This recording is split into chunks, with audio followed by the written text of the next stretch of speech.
Dentro de la producción científica, arrancamos con las presentaciones eficaces. Como se estaba viendo, se estaba analizando, el manejo de PowerPoint no es tan complejo. ¿Qué viene a ser lo complejo en sí? Viene a ser el desarrollo, el enfoque de cómo vamos a ir realizando nuestras presentaciones eficaces.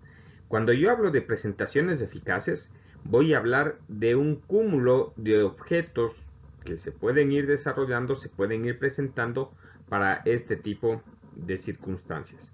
Así que bienvenidos a este trabajo y esperemos que lo que aquí se hable, lo que aquí se diga, sea parte del desarrollo en relación a lo que vamos a ir realizando en el transcurso de nuestra vida académica y también en el transcurso de nuestra vida profesional.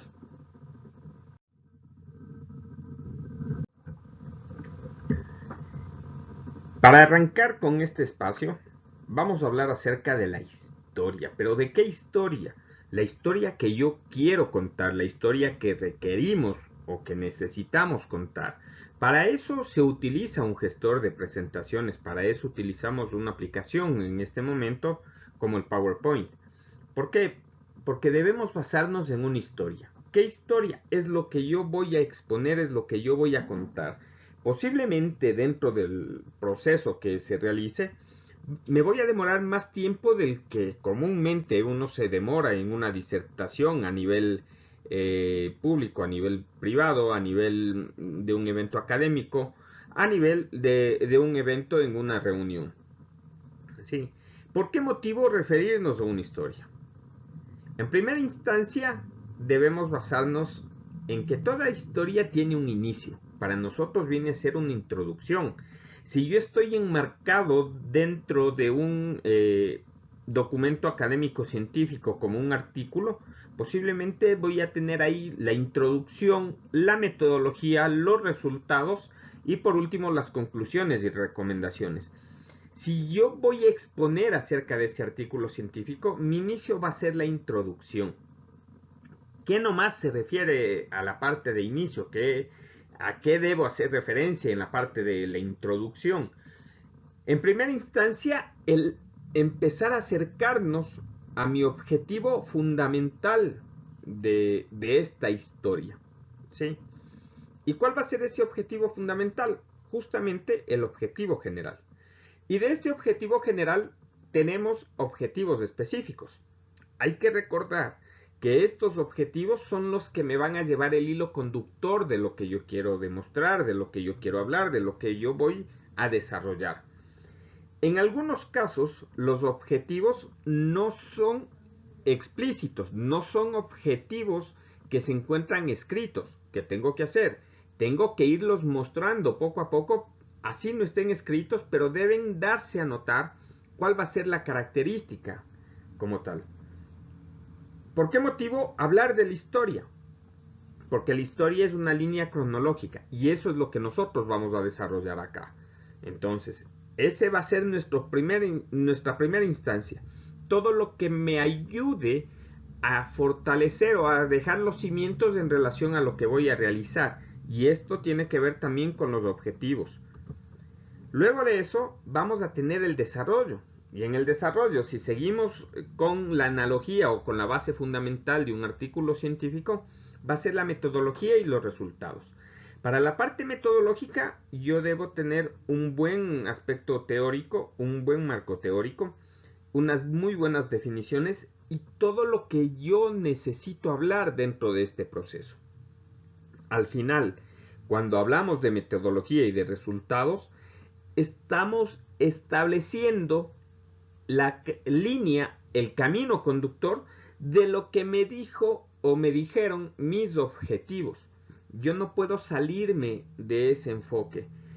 Se les hacía un ejemplo, y voy a repetirlo en este caso. ¿Qué pasa si yo voy a hablar de las parroquias urbanas de Ambato? Bajo ningún concepto yo debería contestar, bajo ningún concepto yo debería abordar a profundidad, a más que sea por referencia, acerca de las parroquias rurales. Ese viene a ser mi hilo conductor y ese tipo de cosas son las que debemos nosotros siempre demostrar y no debemos perdernos. Debe ser imposible perdernos en este lado. Y por último, vamos a tener las conclusiones y recomendaciones. Recordemos, las conclusiones vienen enfocadas a ver si se cumplieron o no los objetivos. Las recomendaciones están enfocadas a ver si es que estos objetivos falta de profundizar o falta de complementar con algo para un próximo proyecto. Pero para yo llegar a esas conclusiones es porque mi desarrollo de la exposición, de la ponencia, va a estar enmarcado dentro de este tipo de procesos.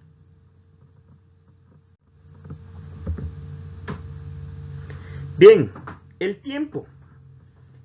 ¿Por qué es importante abordar el espacio de tiempo dentro de cada uno de estos aspectos?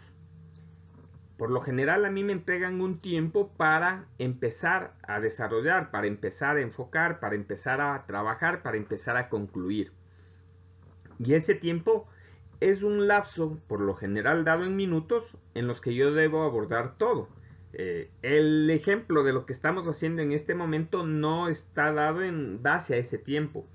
Pero si yo realizo una ponencia, sea en mi aula de clases, sea hacia los padres de familia, sea en algún evento académico científico, yo voy a tener tiempos que cumplir, ¿sí? Y se sugiere que estos tiempos sean los que me entreguen a mí el valor máximo o el valor en minutos en relación a las partes que yo tengo. La introducción, el inicio, se sugiere un 10% de tiempo, es decir, debe ser muy breve y esa parte de brevedad debe adaptarse y debe llevarme hacia el camino que yo necesito transitar en el manejo de esta historia, en el manejo de esta exposición. A nivel del desarrollo metodológico y de resultados, el tiempo es del 80% aproximadamente. Esto significa que yo voy a tener una gran cantidad de tiempo para ir desarrollando, para ir desenvolviéndome en aspectos teóricos, en fundamentaciones teóricas, en fundamentaciones científicas, en fundamentación en relación a mi práctica y ver qué resultados se obtuvieron. Y para llegar al 100%, el tiempo de conclusiones y recomendaciones se recomienda en un 10%, es decir, con eso yo tengo el 100% de todo. Las conclusiones y recomendaciones deben ser cortas, pero deben ser muy precisas. Debemos apuntar a decir se cumplió o no se cumplió tal tipo de objetivo y por qué se cumplió de una manera muy concreta, muy directa. Ahora, estos tiempos son referenciales. Si yo me incremento un poco más de tiempo en el inicio, posiblemente le bajo un poco en el desarrollo. Si me incremento un poco en conclusiones, tal vez en el desarrollo igual bajo porque es el que tiene más tiempo. Pero bajo ningún concepto deberíamos tratar de hacer que el desarrollo sea un tiempo minoritario. ¿Por qué? Porque es el que me debe dar toda la fundamentación en relación a lo que estoy exponiendo. Bajo estas características empezamos a elaborar nuestra historia y por eso cuando se pone aquí como título de la diapositiva historia es porque realmente se requiere enfocar a una historia como un orden cronológico, inicio, desarrollo, fin. Y cuando yo tengo este proceso cronológico, no se me va a hacer difícil ir colocando todos los objetos que yo necesite en este proceso. Ahora, lo que sí debo estar claro es que esta posibilidad que se está visualizando en esta diapositiva nos debe llevar a todos a la situación, al enfoque que necesitamos ir organizando qué es importante exponer. No puedo exponer todo en ocasiones. Debo ir suprimiendo pequeños detalles que no son, son valiosos, pero posiblemente no son tan importantes dentro de la exposición. Sí, detalles que son valiosos, la bibliografía, por poner un ejemplo.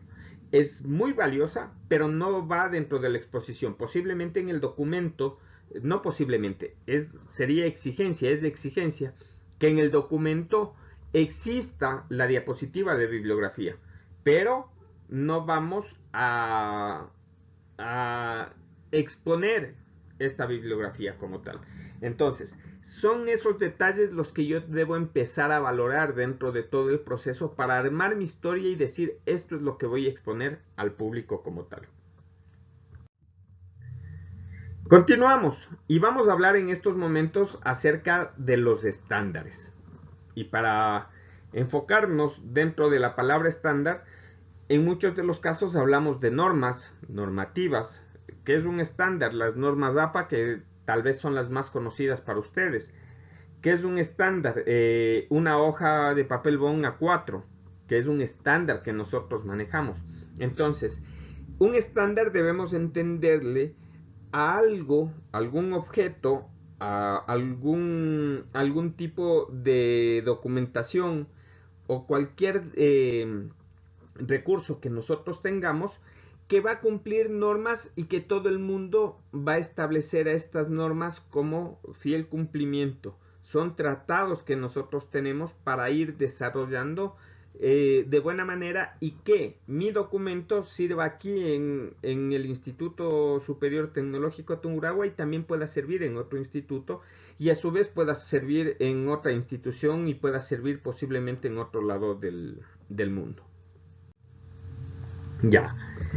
Ahora, en primera instancia se coloca una imagen. ¿Por qué esta imagen no me representa mucho en relación a todo lo que hay que hablar?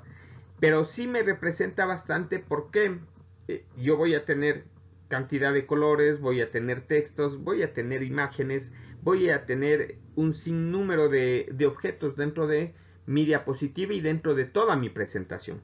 Entonces, estos estándares justamente van a ser de cumplimiento o de fiel cumplimiento para que no exista ningún tipo de desorganización en el proceso. Parte 1, fondo y letra. Acá en esa imagen vemos fondo y vemos letra y en muchos de los aspectos, ejemplo, fondo azul, letra blanca, ¿sí? Si tengo fondo blanco, letra oscura y ese viene a ser el estándar principal, fondo versus letra, que exista contraste. Si nos fijamos dentro de esta imagen como tal, tenemos un tipo de pico que está con color gris. Posiblemente lo que menos se va a entender es el texto. Ya dejamos de cumplir en esos momentos el estándar. Es algo importante, ¿por qué? Si ustedes se fijan en las dos diapositivas anteriores, mi fondo no cambió. Y así debe mantenerse siempre. Es decir, es el fondo que nos dieron como parte de la institución y ese es el fondo que voy a mantener en todo el proceso. Si yo hablo de este tipo de cosas, significa que cuando ustedes desarrollen su trabajo, ustedes como estudiantes desarrollen su trabajo, deben marcar y deben guardar este tipo de actividad. Sí, fondo, si es que es fondo claro, letra oscura. Si es fondo oscuro, letra clara. No se recomienda fondos que tengan colores degradados. ¿Por qué motivo? Debemos también enfocar que en muchos de los casos mi presentación va a ser proyectada justamente por un dispositivo electrónico que me sirve para eso, el proyector de imágenes.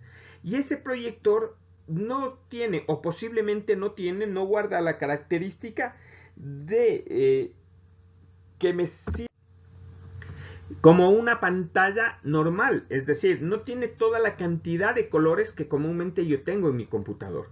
Y ese viene a ser uno de los inconvenientes grandes cuando yo preparo mi presentación para mi pantalla, lo proyecto y empiezo a tener problemas de visualización.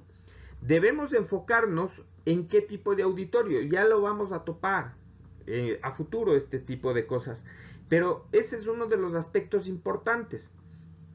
Mi fondo debe ser de una sola tonalidad, colores pastel sin brillo, ejemplo, no recomiendo el color rojo o no se recomienda el color rojo como un fondo. ¿Por qué? Porque el rojo empieza a encandilar mucho la vista, empieza a hacer perder la visualización de lo que nosotros queremos exponer. Entonces, bajo esa característica, hay que ir cuidando todo este tipo de procesos. Muy bien.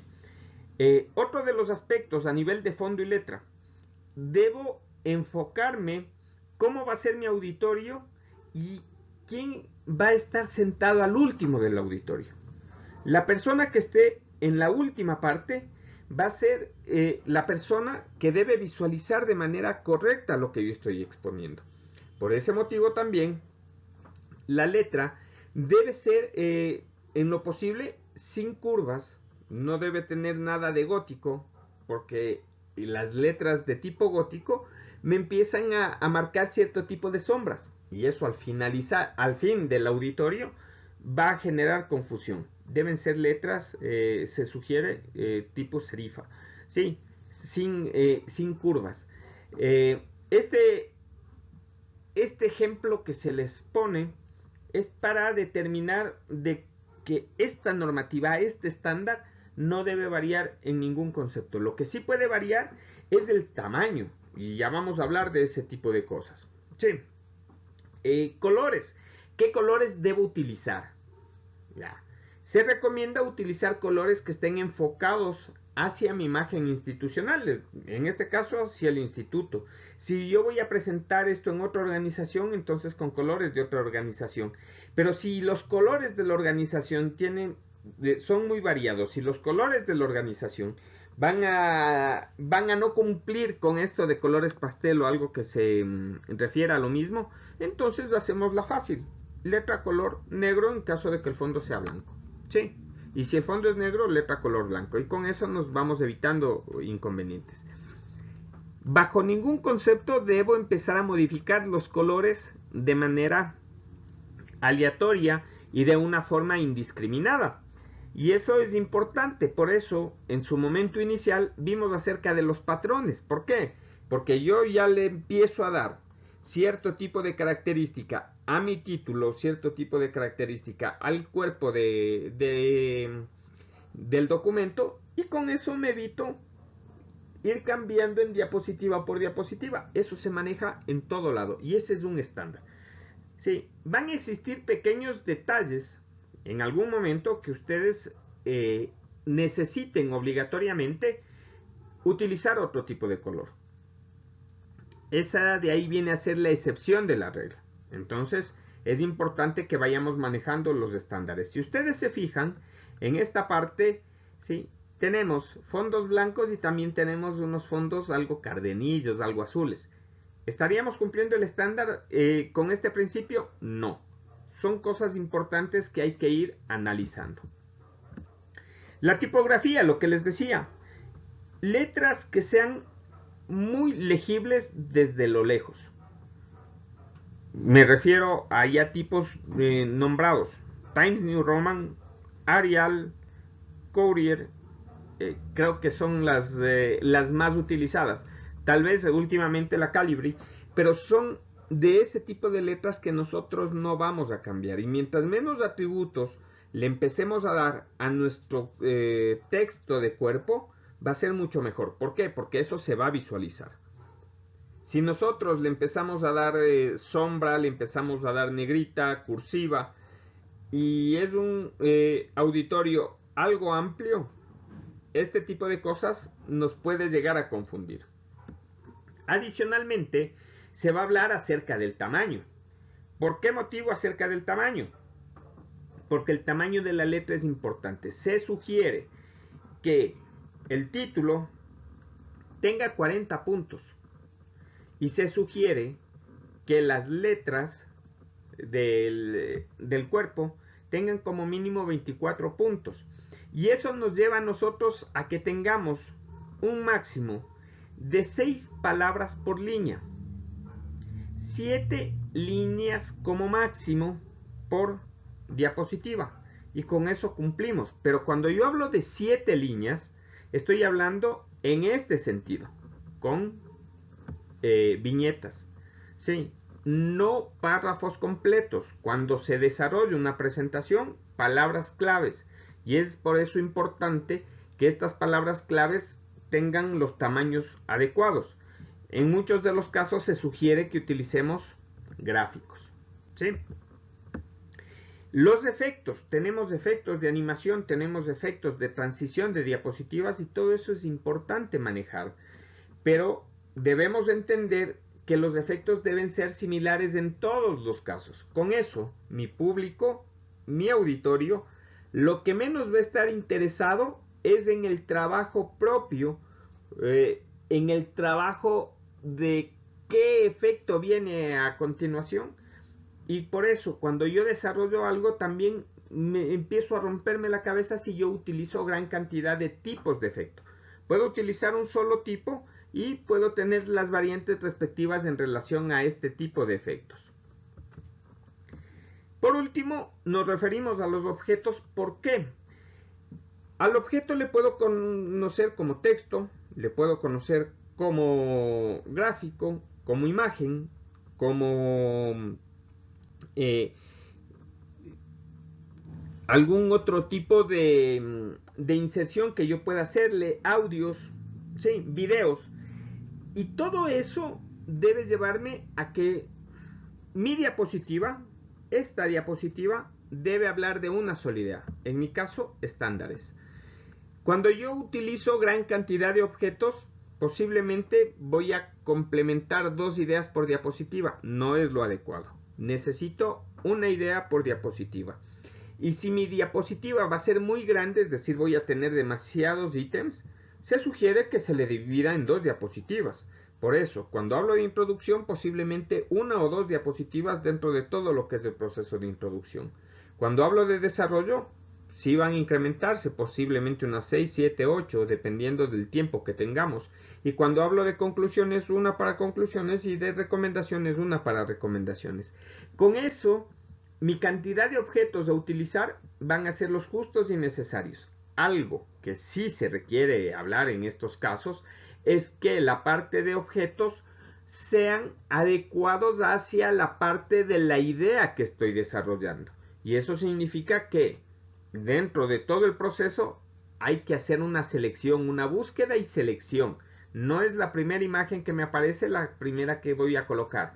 Debo hacer una búsqueda y una selección.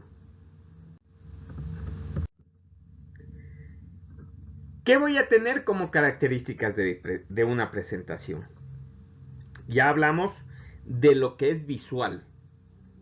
Hoy voy a hablar de la parte de lo que es contenido. ¿Y a qué se refiere como contenido? Primero, voy a tener una serie de elementos y todos estos elementos van a estar interconectados. Todos estos elementos van a decirme algo. Hacia allá va esta imagen. Esta imagen me va a representar eso. ¿Por qué motivo yo estoy intercambiando imágenes con texto? Porque en muchos de los casos, cuando se desarrolla este tipo de presentaciones, se requiere obligatoriamente hacer un intercambio de imágenes con texto, y en muchos de los casos solamente objetos visuales y texto. Si yo utilizo un video o utilizo varios videos, la sumatoria de todo eso no debe ser mayor a un 30% de toda la presentación. Si yo tengo videos de mucho más largo alcance, simple, ese video debería ser el interlocutor que yo necesito y ya no una presentación. Algo similar a lo que se está realizando en estos momentos. Si yo quisiera explicarles todo esto en una presentación y yo coloco el video, me voy a sentar y voy a trabajar casi los 30 minutos que tengo, tal vez un poco más, en relación a este video como tal. Por ese motivo es importante las cosas como las vayamos presentando. En primera instancia, ¿qué características tiene una presentación? Que es pertinente. ¿Qué significa? Que si yo estoy hablando acerca de el problema sanitario o la contingencia sanitaria que tenemos aquí en el país, sí, va a ser pertinente. ¿Yo por qué motivo tengo que empezar a hablar de algunos virus que atacaron a mi población años atrás y que de pronto ya no existen porque ya hay un proceso de vacunación.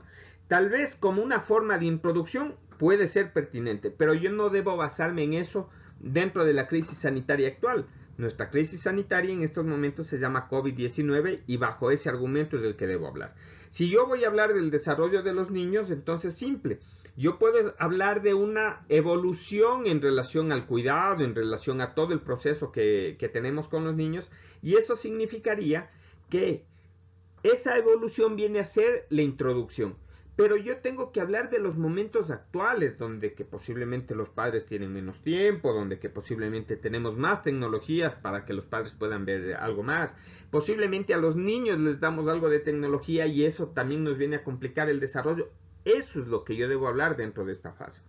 Por ese motivo, en algunos casos o en muchos de los casos nos dicen que nuestras bibliografías deben ser de corto tiempo atrás. Desde ahí empezamos a marcar la pertinencia. Que también tengamos uno o dos documentos de todo mi gran bagaje que voy a conseguir de más de 5 años, ya perfecto, pero no debe ser la mayoría. ¿Por qué? Porque debo empezar a visualizar qué nuevas técnicas existen, qué nuevas aplicaciones hay, voy a empezar a visualizar qué tipo de nuevas teorías se están aplicando, cosas así. Por eso debe ser pertinente mi presentación. Y es uno de los aspectos fundamentales, ¿sí? Lo otro, debe ser veraz y confiable. Cuando yo hablo de veraz y confiable, significa que voy a obtener los datos de las instituciones pertinentes para este tipo de trabajo. Si voy a hablar acerca de los centros de desarrollo infantil, ¿de dónde debo empezar a obtener datos? Del MIES. Si yo voy a hablar acerca del COVID-19 o de la COVID-19, dependiendo cómo la llamen, ¿de dónde debo empezar a obtener datos? Del Ministerio de Salud Pública, la Organización Panamericana de la Salud, de la Organización Mundial de la Salud. Veraz y confiable.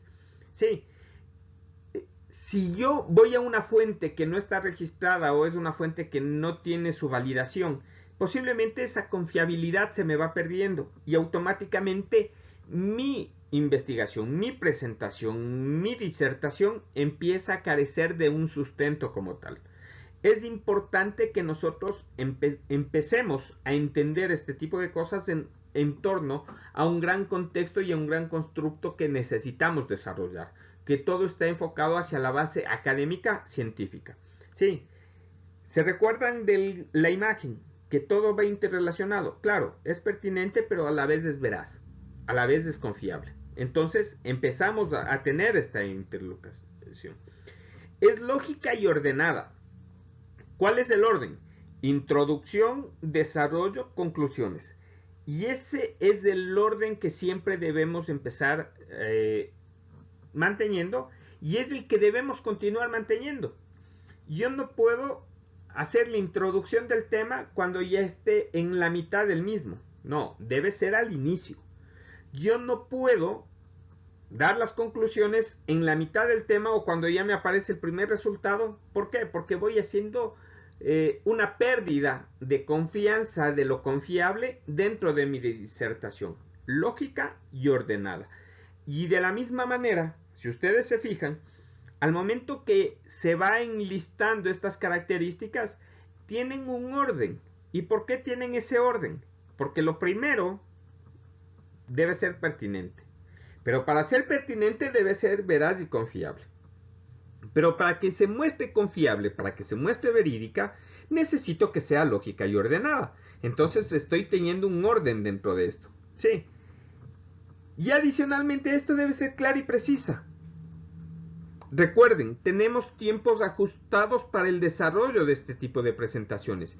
Y cuando hablamos de tiempos ajustados, estamos hablando de eso, de que no tenemos tiempo para estar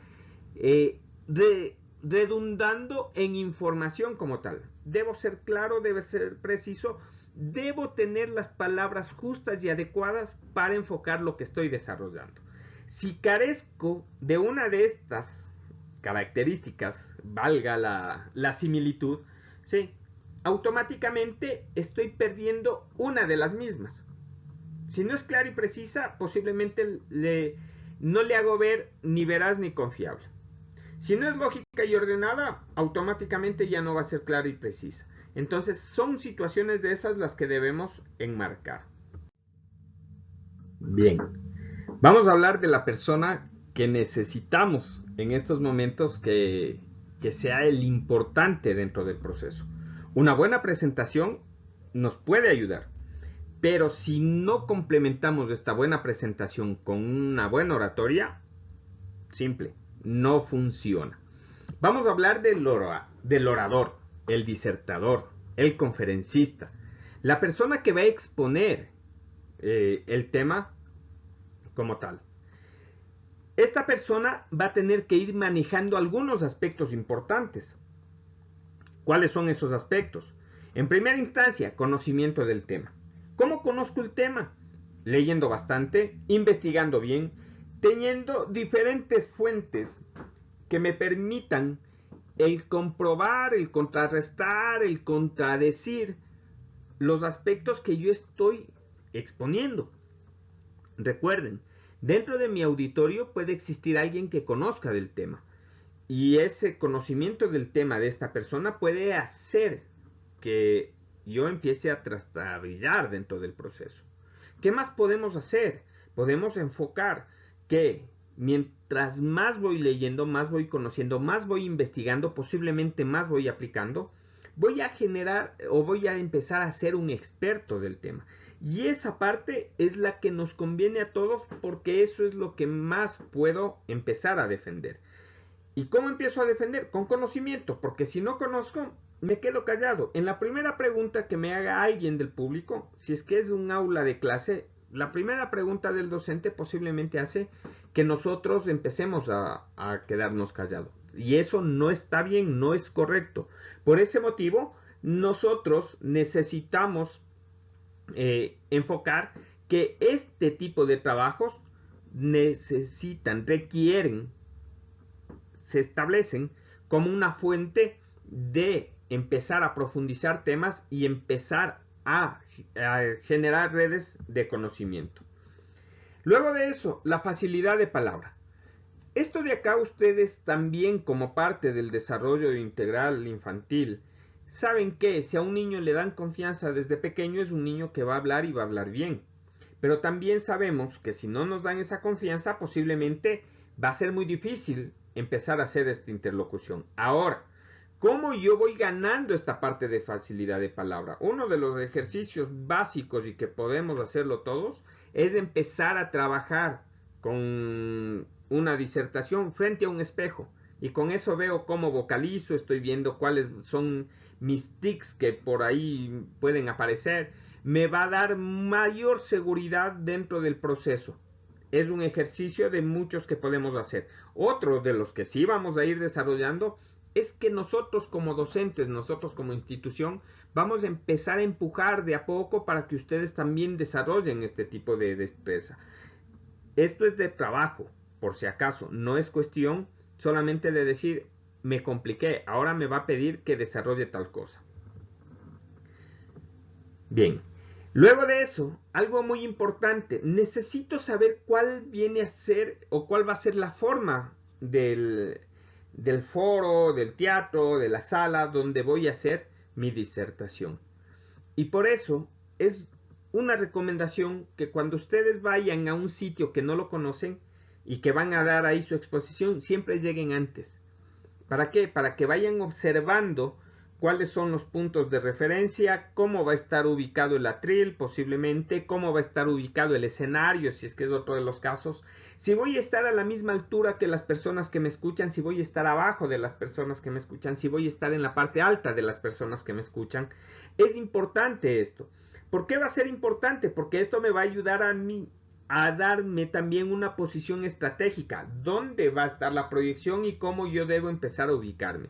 Son cosas que me empiezan a dar seguridad y esa seguridad se transforma en una facilidad en el momento del desarrollo de esta exposición. Y de aquí sale la observación. Yo debo observar a la gente que estoy exponiendo. Por eso uno de los aspectos importantes cuando estamos en clase presencial, es no ponerme de espaldas hacia la gente que que está observando mi exposición.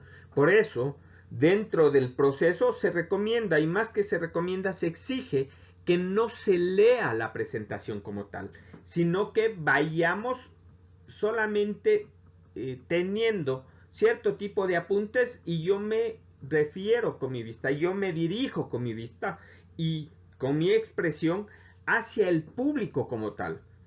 Eso es importante y eso hay que trabajarlo, eso hay que coordinarlo. Por eso también al momento inicial, al momento que se veía esta parte de PowerPoint, se les decía, el PowerPoint es sencillo de aprenderlo, es difícil de armarlo. ¿Y por qué es difícil de armarlo? Porque justamente debemos ir considerando todos estos procesos. Debo empezar a hacer una práctica de cómo va a ir mi exposición, de cómo va a ir mi ponencia, porque eso me va a ayudar y les va a ayudar a todos, va a ayudar absolutamente a todo el grupo a que funcione de una manera correcta. Por último, dentro de lo que tiene que ver con el orador está la postura. ¿Qué significa esto? Yo no puedo dar mi ponencia sentado, es imposible, a excepción de que tenga algún problema físico. No debo dar mi ponencia sentado. Yo no debo dar mi ponencia de espaldas. Yo no debo tener una postura relajada dentro de la ponencia. Todo eso va a ayudar a que mi foro, a que mi auditorio esté pendiente de lo que yo hago. Recuerden la observación, mi mirada va hacia el público, mi mirada va hacia diferentes personas. La gente se va a sentir alerta y va a estar atendiendo en relación a lo que nosotros hablamos. Y por ese motivo la postura también es importante. No debo verme cansado, no debo verme como una persona que se encuentra agotada. Mi postura debe ser erguida, firme, no tensa, porque necesito hablar con mis manos, también necesito una interlocución de ese tipo de maneras. Como aspectos finales, recuerden, nosotros tenemos introducción o el inicio, tenemos el desarrollo y tenemos conclusiones y recomendaciones.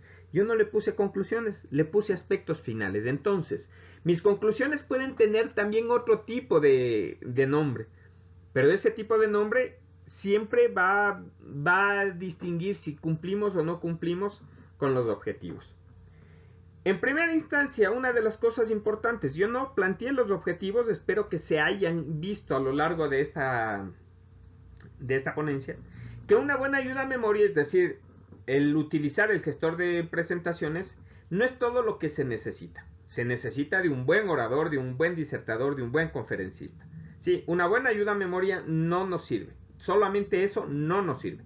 Necesitamos del todo. Sí, un todo que integre lo que estamos desarrollando. Y justamente la presentación es un todo. Significa que yo debo tener un buen orden, debo ser claro, debo ser preciso y debo hablar justamente con esa claridad, esa precisión, con esa parte de veracidad. Y por eso la presentación es un todo.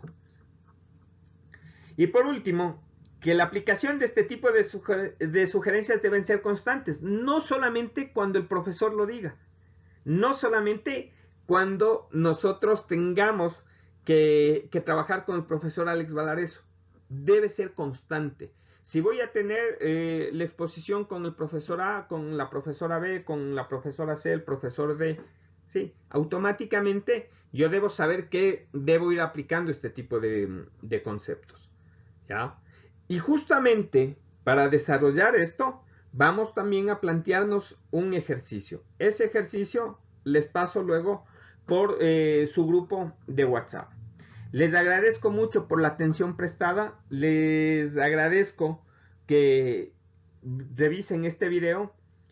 Este video nace y nació por el hecho de que tuve un inconveniente en la parte de red y no pude completar la clase con estudiantes de un paralelo.